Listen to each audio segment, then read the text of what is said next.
Good morning, ladies and gentlemen. Firstly, may I apologize for having started 10 minutes after 10. You will know it's customary in the DA that we start our events well on time. My name is Mlindi Nana. I'm the provincial spokesperson of the DA. I shall be the program director this morning. We have a fairly short program.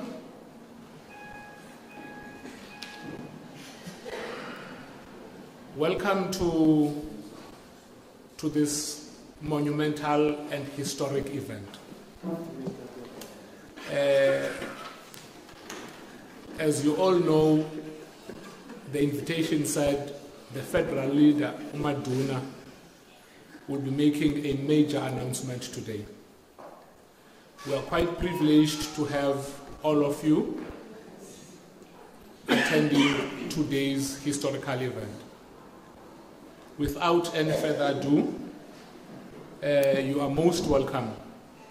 Please feel free and interact with our leaders as and when it's required. I would like to introduce to you somebody who really doesn't require any introduction. He is the federal leader of the Democratic Alliance. His clan name, one of his clan names, Umaduna Ujianu Nokal. Umsutu, he is the son of the soil. He's got his roots in the Eastern Cape. Ladies and gentlemen, please let's put together our hands for the federal leader, Musumai Mane.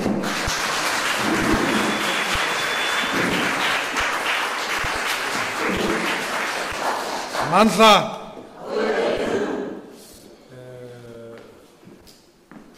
Molweni, Dumelang, Kuyamware. Good morning, fellow South Africans, members of the press. It's great to be here. The Eastern Cape is home to me, and it's my favorite province. That's why we felt it important that we come here, because we begin a journey here today. We begin a journey of change. We begin a journey where we can say to the people of this province that a province beset with the highest level of unemployment in the country, where people can't find work, where corruption has beset the provincial legislature, where people remain landless even though they live on land, it's time for change. Kunzima for abantu bethu. Abantu bethu baphelwa lithemba. Bafuna thina. And that is why today I want to come and introduce to fellow South Africans a South African who I deeply respect, a South African who serves the people of this province, the son of this province, the premier candidate for the DA in the Eastern Cape going towards 2019 for these elections, none other than my dear friend, Unqaba Bhanga.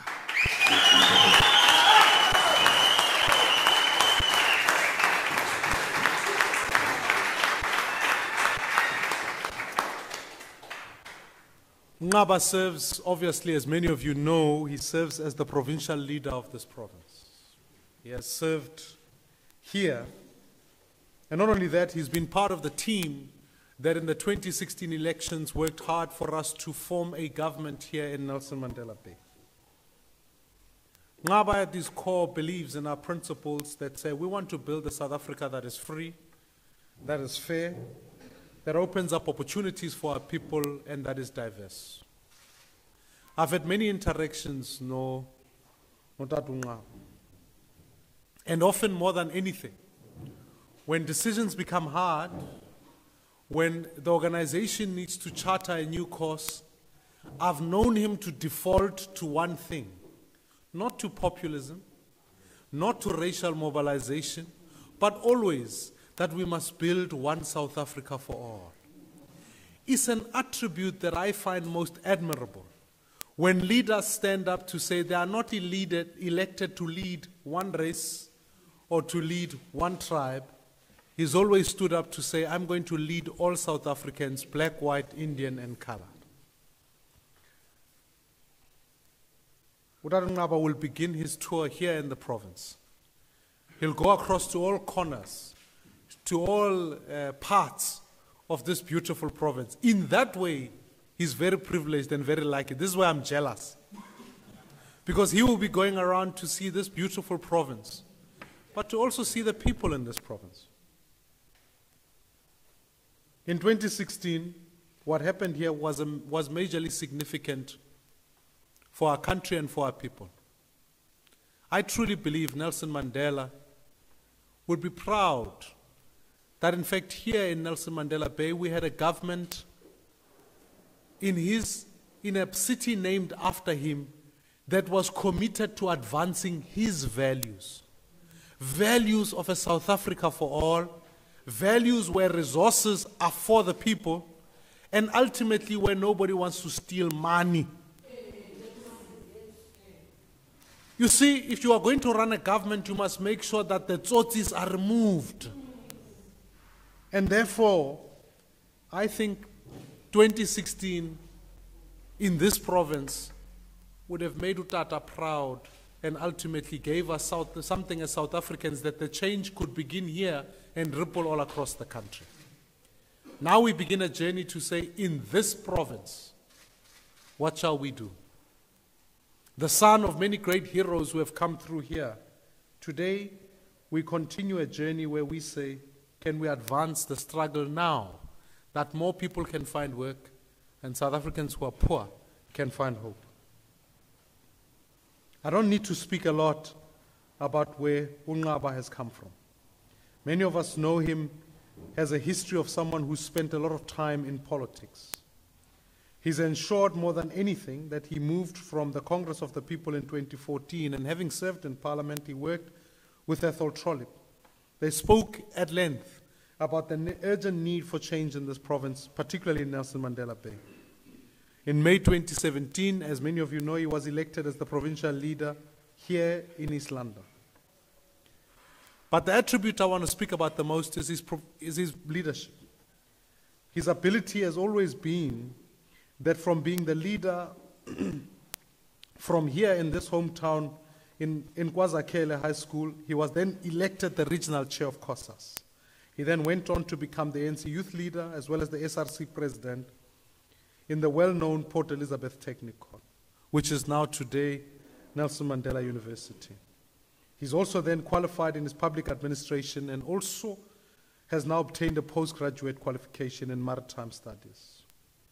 He served as the Secretary General of the South African Student Congress, SASCO, before becoming the youth leader of the Congress of the People.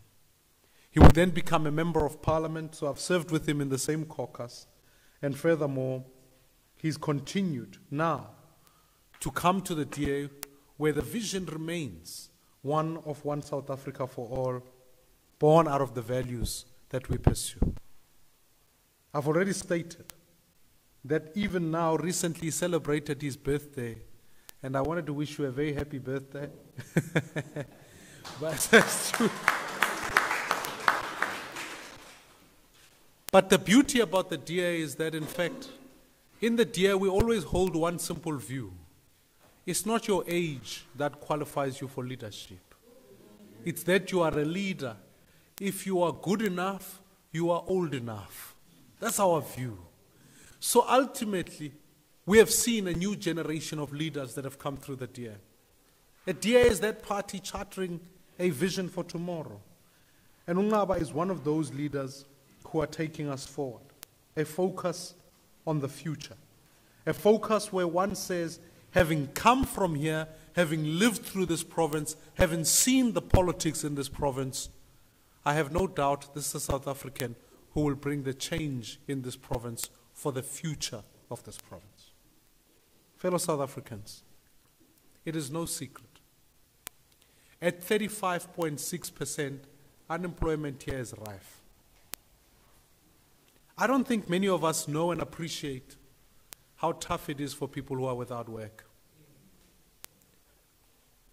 I know, having grown up sometimes where my mother at times didn't work for long periods of time.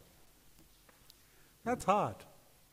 I know in this province when we've met mothers who tell me they have to boil water so that their kids can live with a hope that they'll find food, even though there's no food coming. We can speak here in South Africa about a technical recession. I don't think there's such a term as a technical recession, because just like you can't be technically pregnant, you cannot have a technical recession. It means over 2 quarters our economy has contracted.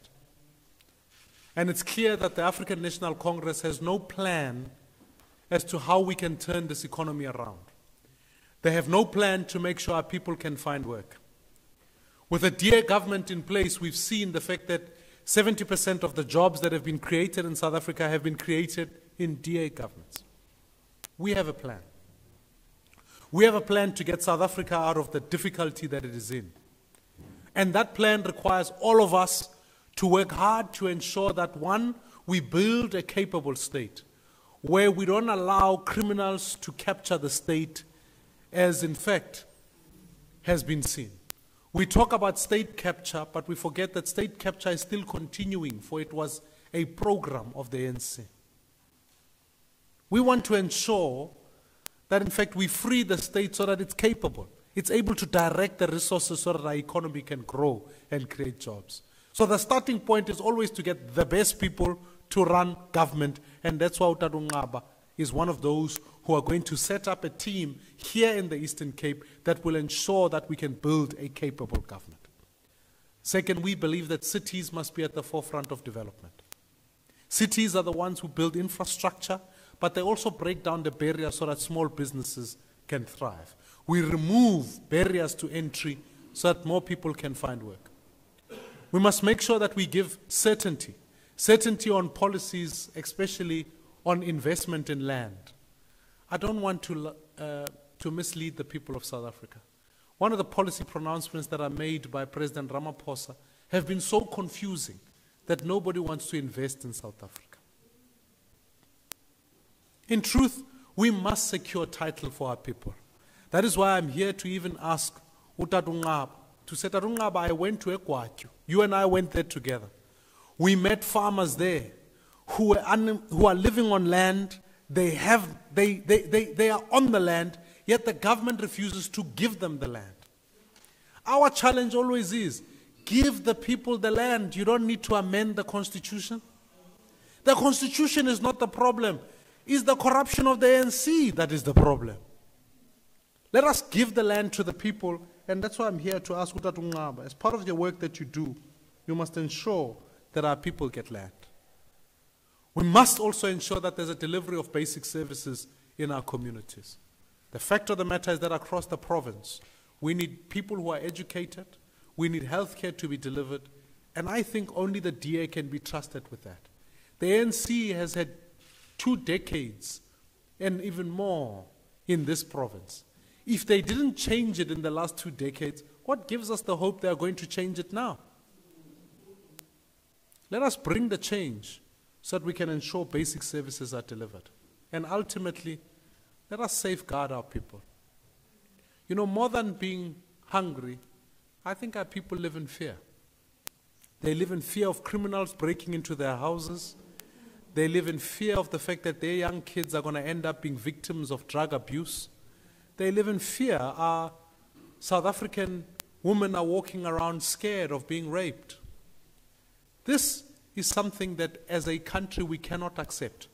And the DA, we have a plan to say, let's get the police more professional so that you don't have to pay a bribe to the police if you want to get help. That's why I'm glad there's a Metro Police here for the first time. Fellow South Africans, I love this province, but I'm often sad when I come here. You know, when you love a place and you arrive and the roads are not being fixed, money is being stolen, it hurts. That's why I will give whatever I can to make sure we work hard in this place to bring about the change that South Africans need. Already some of that change, I was starting to see it here in Nelson Mandela Bay.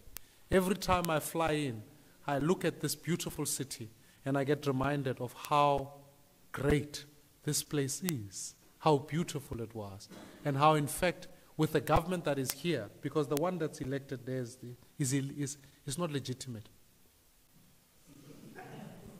No, it's not. That's why they'll go to court and lose. But they're already come in. And in fact, the metro went from 2 billion rands in debt to 165 million rands in surplus. That's the change the DA wants to bring. They've wanted to ensure that 60% of all buckets here are reduced. They've tripled the number of extended public works jobs and ultimately introduced a metro police and now have terminated corrupt contracts up to the value of 650 million rands. I could see that things were changing. And it's because of the leadership that is here in this province. So fellow South Africans, ixesha lisondele.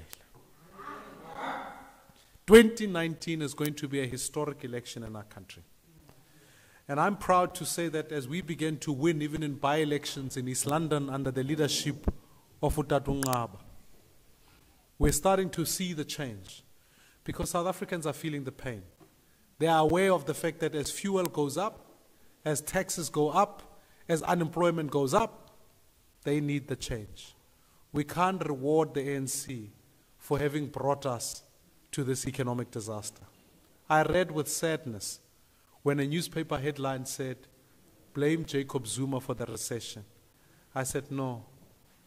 Even I don't like Jacob Zuma, but he can't take the blame for the recession. You know who should take the blame for the recession? It's the entire ANC, because they were all there, they worked together, they looted the money, they protected him, they ensured they captured the state, and ultimately they didn't have an economic plan as to how South Africa can create work for our people. So if anyone should be appearing at the State of Capture Commission, it ought to be the ANC, more than anything. So fellow South Africans, I stand proud of the caliber of leaders that are coming in the DA, the nature of the future that the DA presents, and ultimately one son of the soil, my dear friend, hopefully, and we're going to work hard, the next premier of this province. Let me invite to the podium our leader here in the Eastern Cape, uNqaba Mbambo.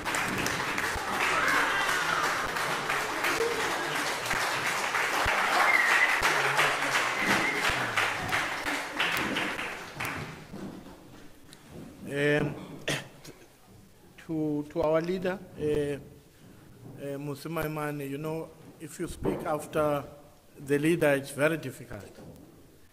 Really, I can't pitch at that level. And I think the leader has explained our vision very clearly.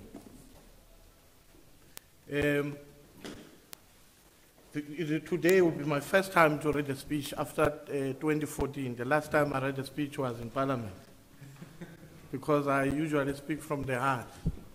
But I will try. Maybe it's one of those things when you are given a responsibility to lead, you must learn to do. But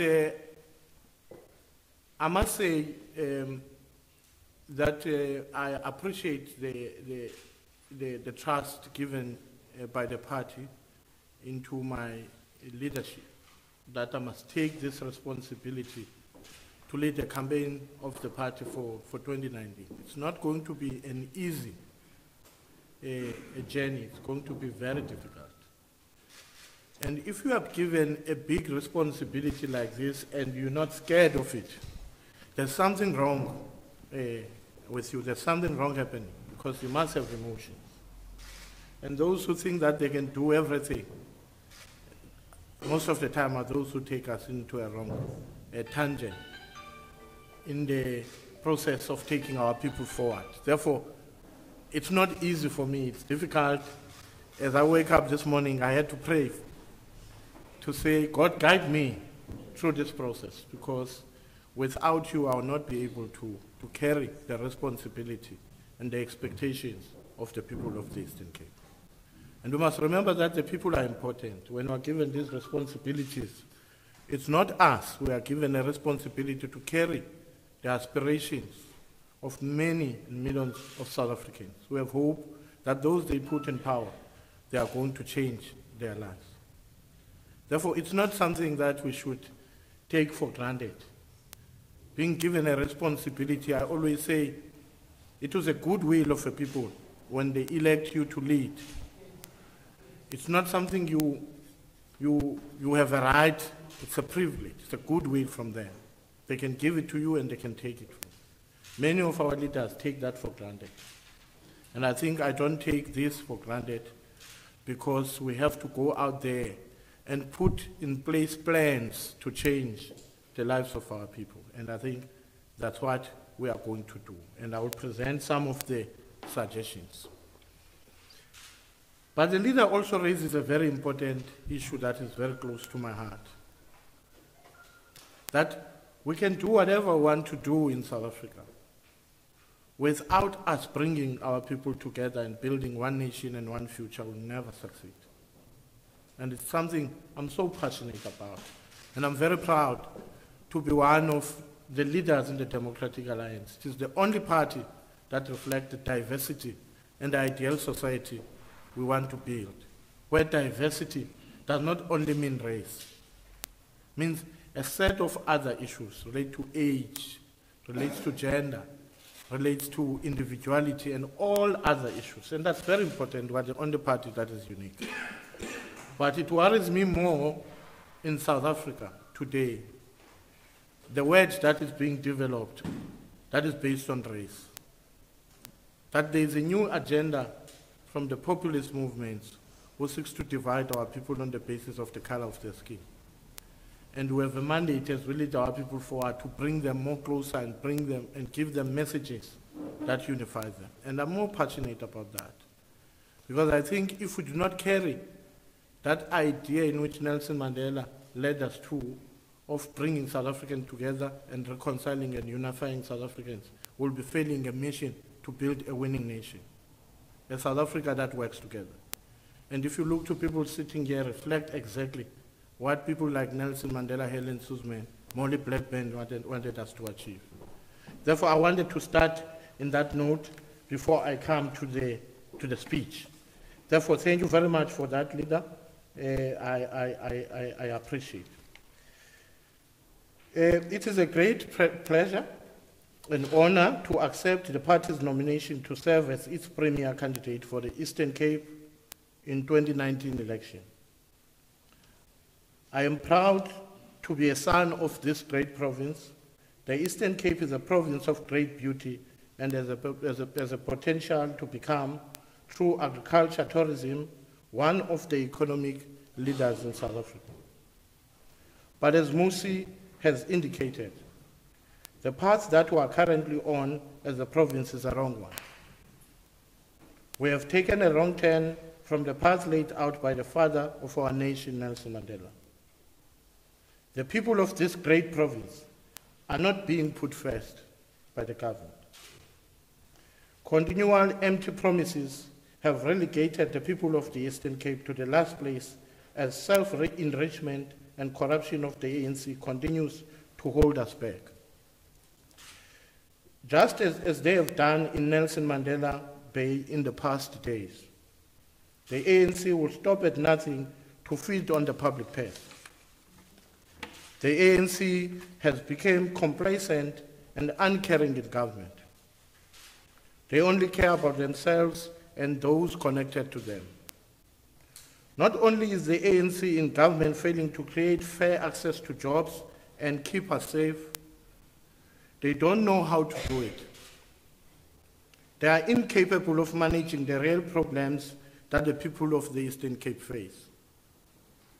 Unemployment in the Eastern Cape is at a catastrophic levels and remains the highest of all provinces at 45.8%. According to the latest quarterly labor survey, 730,000 people are unemployed in the Eastern Cape, and an additional 412,000 people have given up looking for work. We need to deal with the declining state of our provincial economy by embracing the agenda of the fourth industrial revolution. You know that I have stated in the provincial congress when I accepted that what we will do is to revive the industrial hubs that we had in areas such as Butterworth and Dimbaza. I always say not everything we had and we inherited from previous governments was wrong. What we did wrong in the Eastern Cape was to kill the businesses that were creating opportunities in Dimbaza, Butterworth, and in Amtata. Today in Amtata, there are no opportunities for people to work, for investors to come and invest. Part of what we're going to do is to make sure that we revive businesses in those areas and make sure that our people get working opportunities. The DA believes that small businesses can be catalyst for economic growth and job creation. We believe that we must create more small businesses in order for us to be able to create opportunities. Many of you will know, I think Sia will know, that I don't believe in the kind of business model that is practiced in the Eastern Cape. Often activist SMMEs. We have something very bad here that we call activist SMMEs. People who stop and look for job opportunities, and you give them those job opportunities, they take the work you give them, they sell it to the same people in which you want to replace. What it means is that they don't do the work. What they get is the money to sell the work. Now, if we want to build sustainable businesses, we must be able to build businesses that are capable of delivering quality work and making profit. Business is also about delivering a quality service and make profit. Business is about profit making.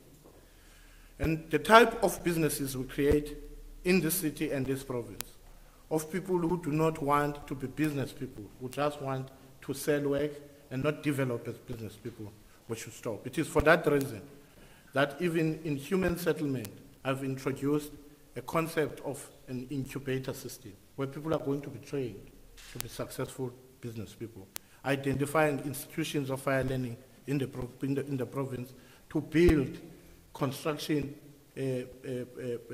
companies of young people who are going to create work, who are going to have a path and a career in the construction industry. Because the time has come for us to build our own Group 5. The money invested by government on human settlement development, we could have built a number of millionaires, but we don't build them because people are selling work and they do not have capacity to do that.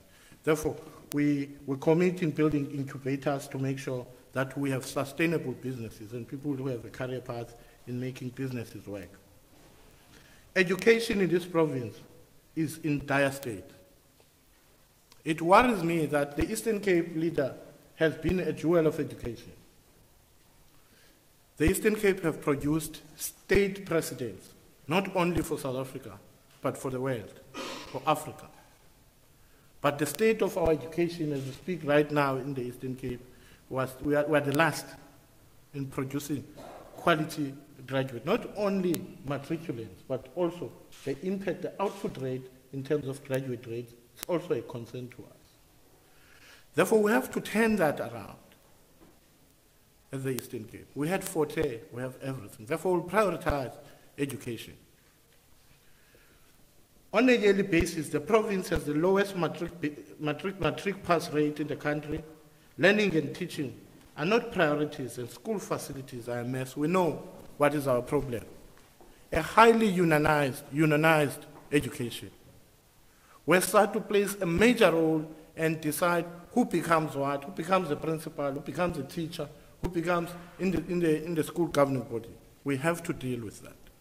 We have to detach institutions such as SADTU in the education of our children. it is a worrying factor that the education in the main of a black child have been affected.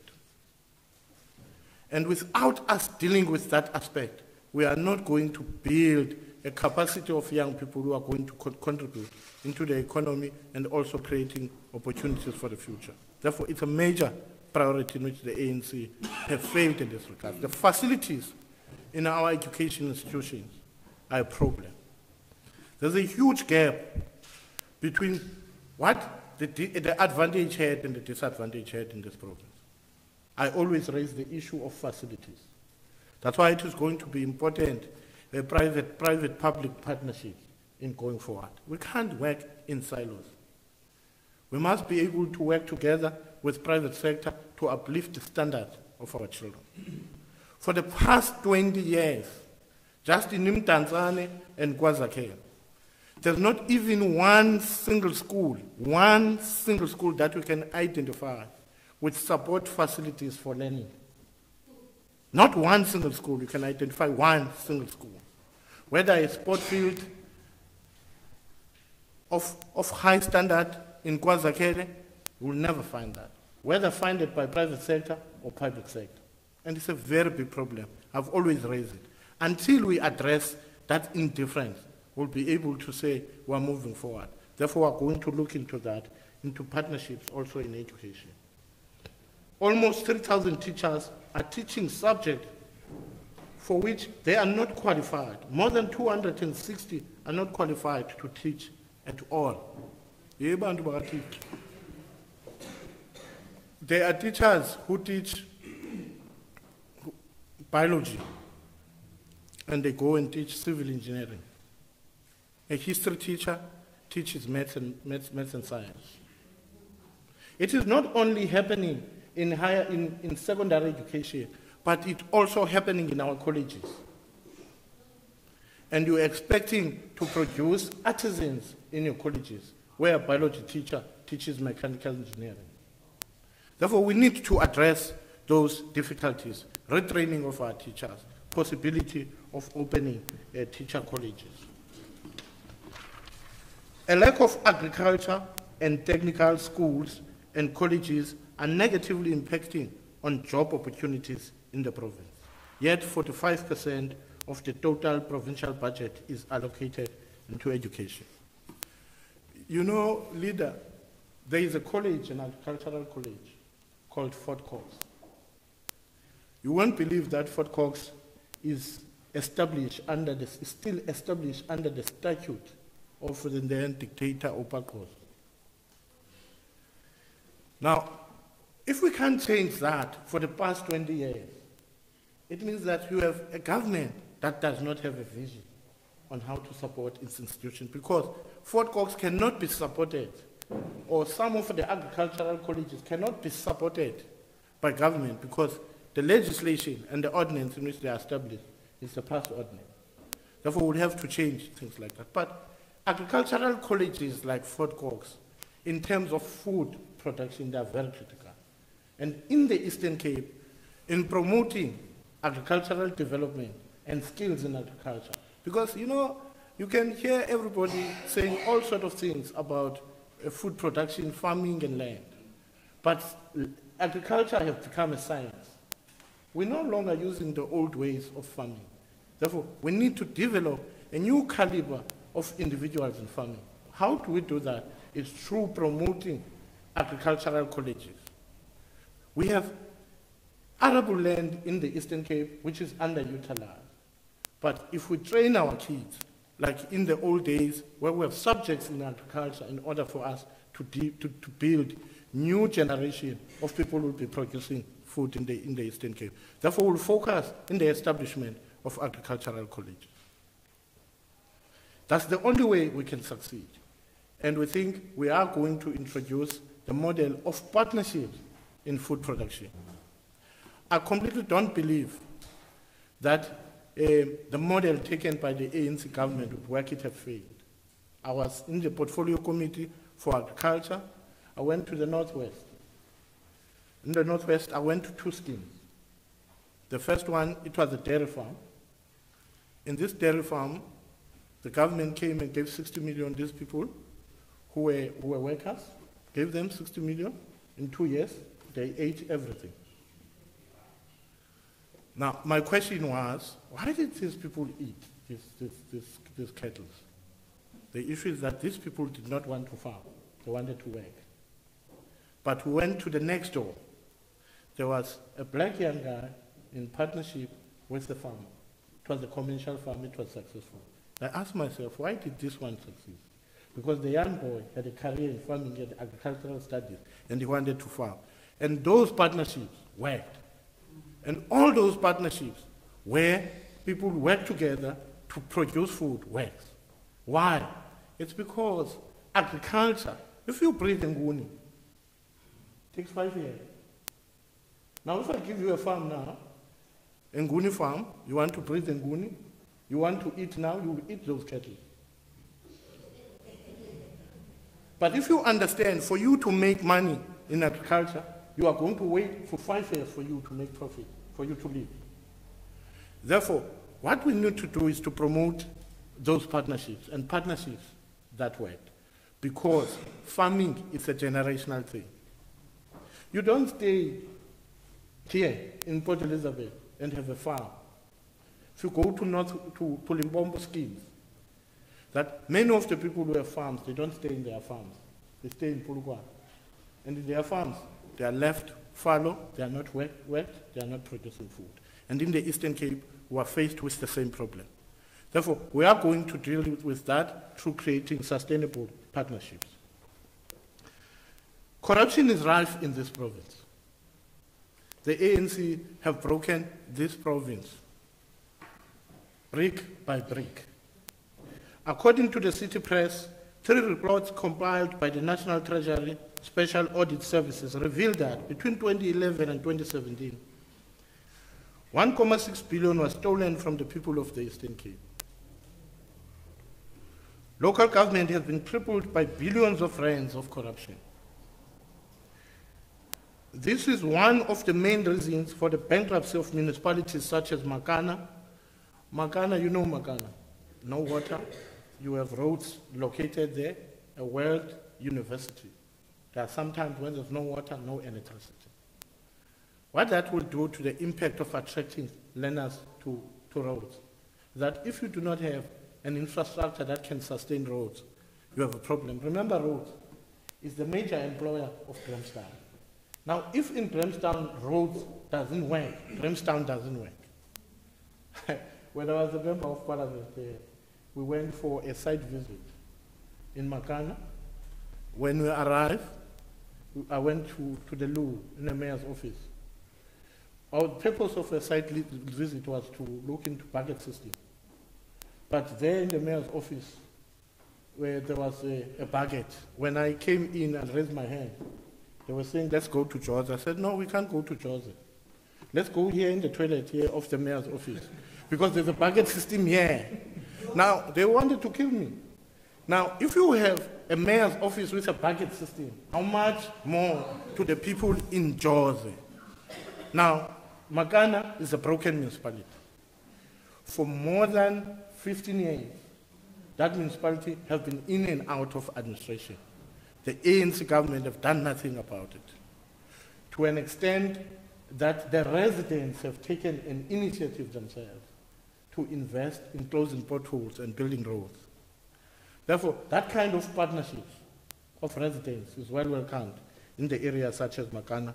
But Makana is a dying municipality. It's a dead municipality. Mushwa, Enoch Nkijima, Emalahleni, Intsika Yethu, Great Kai, and Dr. Bears Nodia. All these municipalities have collapsed under an ANC government. And the irony is, they've collapsed for years. But in Nelson, no response from the minister, which is Minister Klaas. But in Nelson Mandela, just for 30 minutes, there was an immediate response.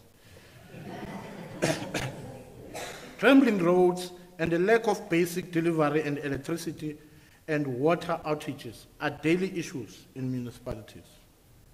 This is what, go to Mthatha, man, go to Butterworth. If you pass Butterworth and go to Mthatha, you see Mthatha. Now, you would see the extent of neglect of infrastructure in Mthatha. But it's reality, it can be said that in Mthatha, before we took over in a democratic process, was one of the Bandus stands who had the best infrastructure ever. What did we do wrong? Is that the priorities of the ANC are in the wrong direction. Because the money that is supposed to build that infrastructure does not go to the infrastructure, it goes to their pockets. That's what we want to address. We're coming from Mthatha to make sure that we resolve Butterworth. Remember, this is the main route that connects us to Durban, but the kind of infrastructure, starting from Mthatha until you pass Kokstad, the infrastructure does not give a possibility to attract people to use that direction, in particular for businesses, which demotivates people to come and invest in those areas. Therefore, we have to deal with that infrastructure in that part of the world. This is why the turnaround the coalition government brought about in Nelson Mandela stands as a shining light. Leader, I traveled the Eastern Cape. We had kings, chiefs, wanting to come here. I think one occasion you were together in the Pondoland. And I can tell you that those people came here to view what we do.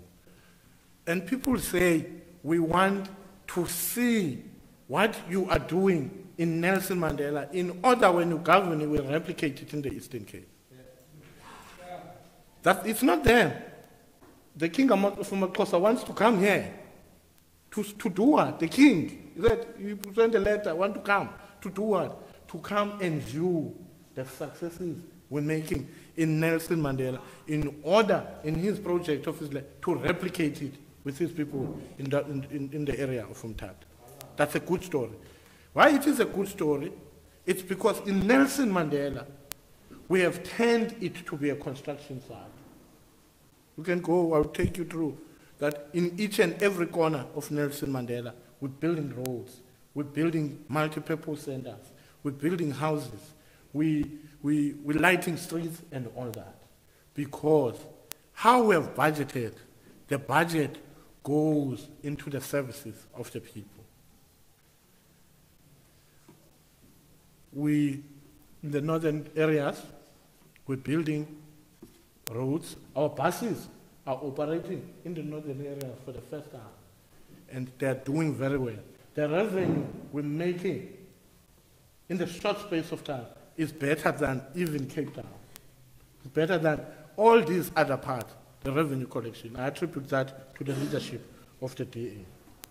This election is a people's chance to get our province back on track. It is their chance to choose. We can let the Eastern Cape become more unequal, more corrupt, more uncaring, or we can choose change that builds a better future for all the people. Change that realizes the potential of this great province. Change that stops corruption. Create jobs and deliver better services for all. Only the DA can bring change that builds a better future for the people of the Eastern Cape. I look forward to putting together a team that will fight corruption to ensure that all public purse is spent on the people of the Eastern Cape. Fix the South African police services to become an honest and professional organization that actually serves and protects the people of the Eastern Cape. Create fair access to real and long-term jobs for the people of the Eastern Cape. Fight for the scourge of drug abuse. Speed up delivery of basic services. The time has come for the people of the Eastern Cape to be served by a government that puts the interest of the people first. This election is about our future, about the Eastern Cape's future. Only the DA can bring change that builds a better future for the Eastern Cape. Thank you very much.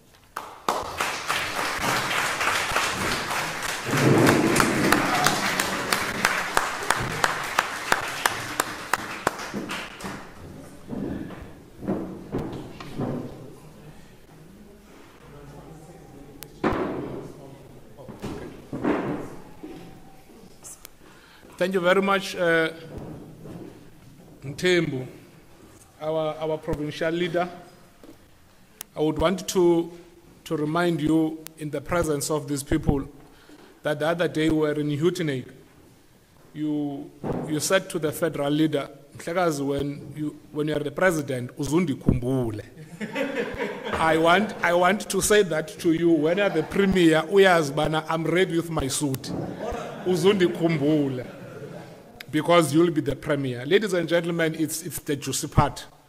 I can't wait. We will take questions, and please introduce yourself when you are about to ask your questions. Can I see indication? You'll be number 1, number 2. Is that the medium or your candidate? Questions are open to the media. Can I see the hands again? News 24, 1, 2. Okay, awesome. There we go.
Yes.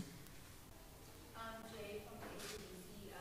Mine is just to ask, congratulations, Mr. Van Boden, by the way. Mine is just to ask you, we know this all in the backdrop of controversy in nature. Should you not be successful in regards to your papers in court, where to from there, and do you believe that Mr. Banda is the right candidate to push for the United Nations? Yes.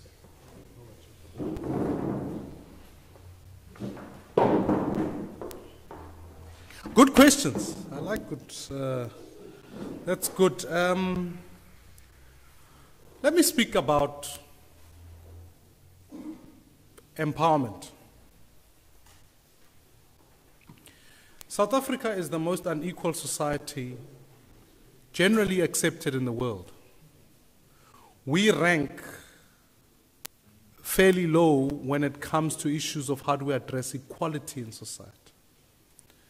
Our history is a history of apartheid where black South Africans were relegated to rural areas, black South Africans were miseducated, and the system was designed to oppress black South Africans.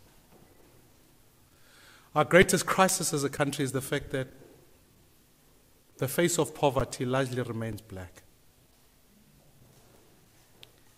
and female and young. So when you design a model that says, how do you address that situation, it must start with addressing that question. The DA affirms its values of freedom, fairness, opportunity, and diversity. we recognize that society is unfair, and it is still unfair on the basis of race. So race, as I communicated at last week's Federal Executive, as I've communicated previously, still remains a proxy for disadvantage. Because what are we trying to address exactly? But what we must recognize is that in the last number of years, BBBEE created multiple models that in fact started to benefit a few rather than the many. Now, if we're trying to address, in fact, even if I speak about the ANC's model, the triple B has only just become just 1B, because they've moved away from broad-based. It's become, when you enhance the ownership components of the issue, where you eventually select a few people that can get tenders, that can get contracts. And so, Luthuli House gives a company a list and it says, give contracts to the following people. How is that beneficial to the majority of black South Africans? My job is to benefit the broad majority of the people of our country. My job is to that one day South Africa will be in a place where race is no longer a proxy for disadvantage, because we've worked well to achieve a historical injustice. So what are we going to start from tomorrow is to say in the commission, recognize that this is still a challenge. Over time, we must move away from race, because otherwise it's not successful. Over time, I want South Africans to be judged by their capability, not by the color of their skin. So at this point, when we talk about redress measures and we take a model, can't we be imaginative as South Africans and say, surely we can give this person points for saying you are educating black South Africans? Isn't that powerful? Rather than saying, give shares to Mmusi Maimane because he's politically connected. No, we don't want a benefit for politicians. We want a benefit for the people. So the model that we are proposing is to say, let us benefit the people. That's the stance. It's my personal stance. It's the stance of the organization. And I'm proud of the fact that the DA is sitting down saying, more, not less. Many, not few. That's what the DA is saying. That's what we want to achieve. So I think it's good. Because people tend to think, if you are critical of the ANC's model, you reject black people. No. You are critical of the model of the ANC. Because the ANC wants Bobani and a few people to benefit. Now I'm saying, no. Let's rather broaden inclusion. Let's focus on growth so that more people can be included. And let's take policies that address historical injustice for more South Africans. Let me give you one or two examples, my sister, because I think it's a very important question. Many black South Africans, you know how you transfer wealth from one generation to the next? You do it via pension. Many South Africans inherit debt. I know. We inherit debt because there isn't wealth transfer. Why don't we create a model that allows a pension process so that even people who are unemployed can have a much bigger pension, so that they can transfer that onto their children so that we build wealth going forward? That's an option. And that's what the World Bank has proposed as one of the ways to narrow inequality. That's a model. Now, it will benefit black South Africans. Surely, we must deal with the principal question of saying, this issue called black tax. Because many people, particularly black South Africans, spend a lot of their time putting relatives to school, supporting adults at home. That's a reality. So why don't we have a model that says for those people, maybe they can get a tax benefit for doing those things? So what if Ngaba, with his income, puts his cousin at school, puts his relative to school? Why can't the government say, okay, because you are doing that, as a means of empowerment, we will give you a tax credit for that benefit?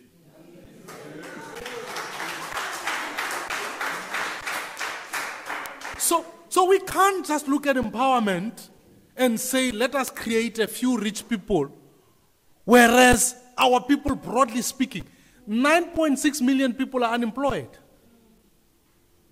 I am saying now, we must re-look at the issue. We can't just say, the ANC way is the only way. That's like saying, Uti, to address our challenges is the only way. No. The ANC wants a state-led economic development that benefits a few of their people, and they've selected those people. They've already chosen those people. We want more people to benefit. Now, what if we said in a company, rather than giving shares to politically connected people, give shares to people who work in that company, so that over a long period of time, they can transfer that wealth? We've always advanced that policy. That's why I prefer models like Phuthuma Nami, models like what Telkom have been doing, rather than models where, for example, Goldfields said, we will give shares to the following people. Because let me just close it like this. If we carry on with this model as it's tabled now, already there's an increased component in the ownership aspects, and all it ends up doing is that it puts politically connected people into boards of companies. Those politically connected people use their influence with government, and then you create a club of elitism. So money only flows amongst the political elite, and they use their power to benefit. And sometimes it's dangerous because when they strike, those people have connections elsewhere to call other people. Tina, we are for the people, not for the politicians. Want to quote me? That's the one. We are for the people, not the politicians. If you want to benefit politicians, join the ANC. If you want to benefit the people, come to the DA. Amen.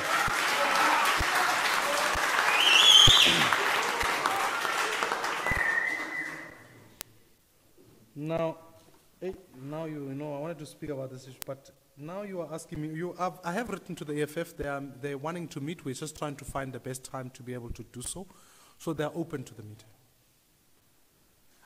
Again, it's not exclusively the EFF. Remember, I've met with other coalition parties to have a discussion about a coalition in South Africa that works.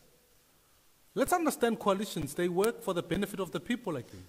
Coalitions must be focused on saying,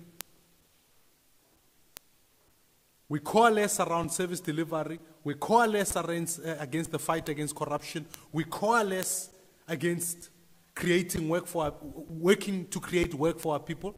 That's what we're a coalition around. If you want to be part of that coalition, then we work together. But if you say we must form a coalition so that we can steal the people's money, that's a coalition of corruption. And it's happening here. I guess they are looking at the surplus that you've left in government there. Already yesterday I read in the newspaper, in the Herald, they're saying they are already wanting to look at, show me the tenders. What is that coalition of? How can somebody who's only got 2 seats lead an entire government? What agenda is that person going to attend to? I suspect it's an agenda of Lungisa. Because they don't have the numbers. So a coalition must be for all the people across all races. That's the focus of a coalition.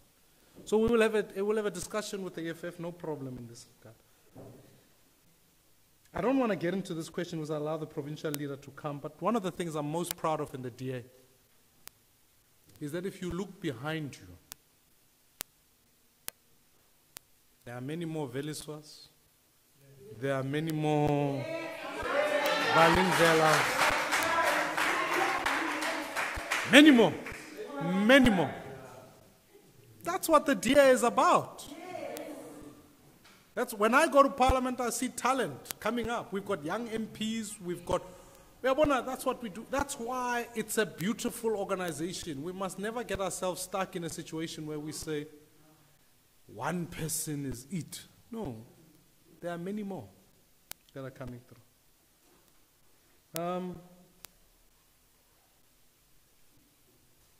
I think the second question was about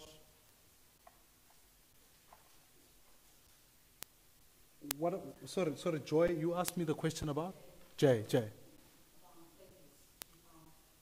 Oh, yeah. We're confident we'll do well in that court case. What took place in Nelson Mandela Bay last week is illegal. And I don't want to go into the merits of the case now, but a vacancy was declared. The municipal manager had already adjourned the meeting, which means everything that took place after that is illegal. It's illegal. So we're going to court to argue the case. We're a party of the rule of law. That's why you'll notice my colleagues here have not disrupted what happens. We're a party of the rule of law. And we will stand strong, we will stand solid because we're a government that is focused for the people. And government services are continuing in this city because that's what the DA is about. And therefore, ultimately, you ask me the question that says, am I confident? I think Ungaba is the best candidate in this province. And will do well for our people, and we have full confidence as the DA behind his leadership, behind his campaign, and we want to bring change in this province. That's what we are focused on. Thank you.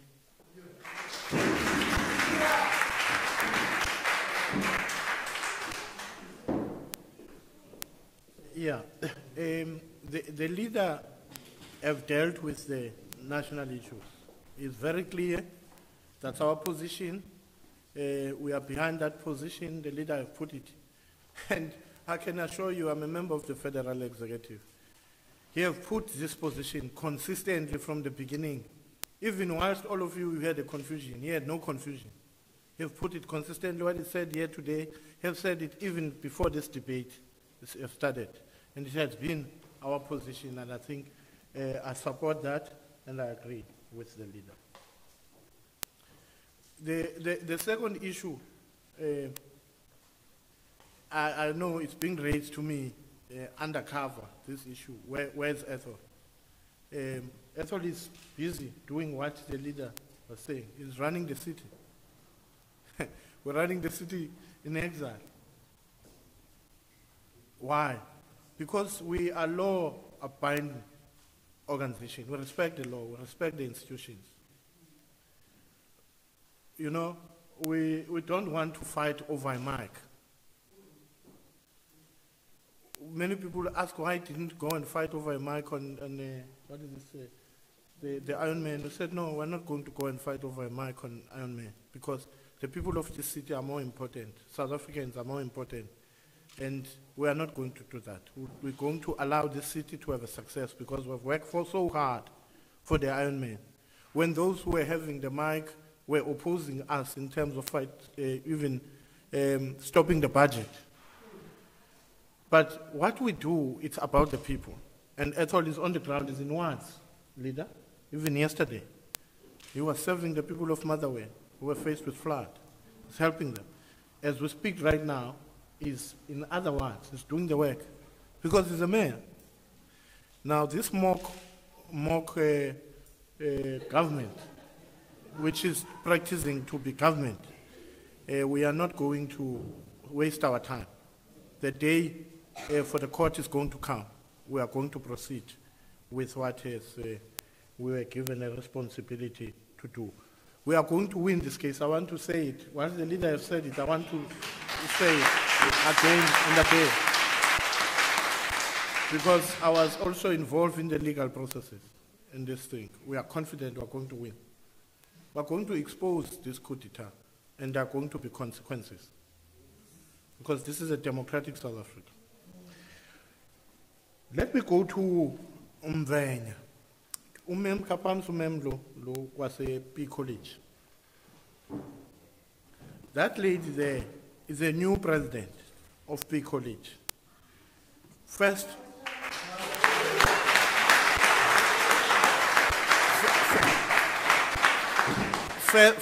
DA government in P College, and the first female in the leadership of P College. She's DA, she's Daswa.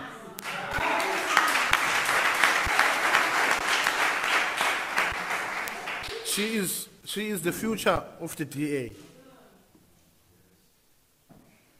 If you want to invest as a party, consciously invest in your youth. Those you build organically in your party will never disappoint you. Therefore, that's the future of this party. Yusuf Kasim is the future of this party. Hlomela Butwa is the future of this party. Mawetu Kosani is a future of this party.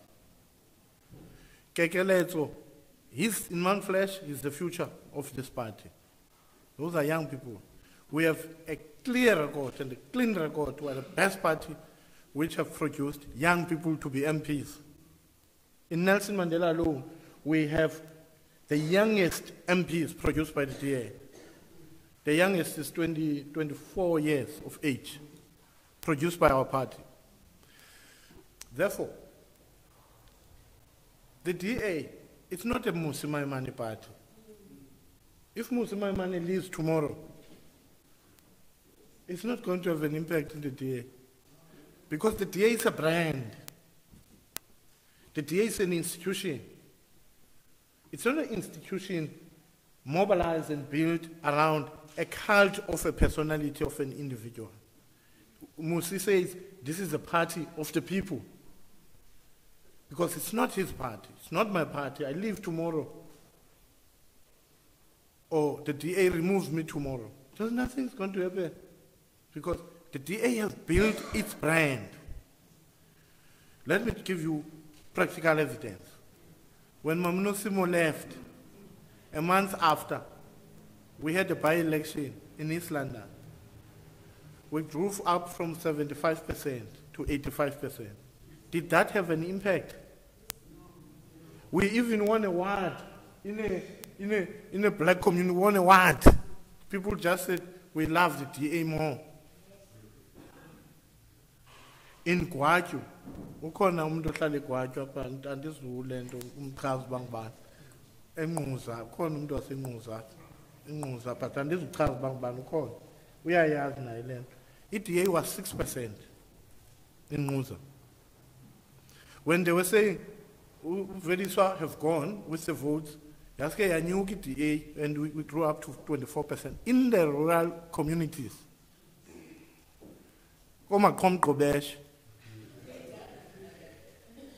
Just recently in Raymond Hlaba leader, Walter Sisulu, in the rural communities. Apo abantu bathathu ecaweni. You know, I went to that place. There were only 3 people in church. I couldn't believe when I went to church. Because of distances and the social challenges in some extent of the people.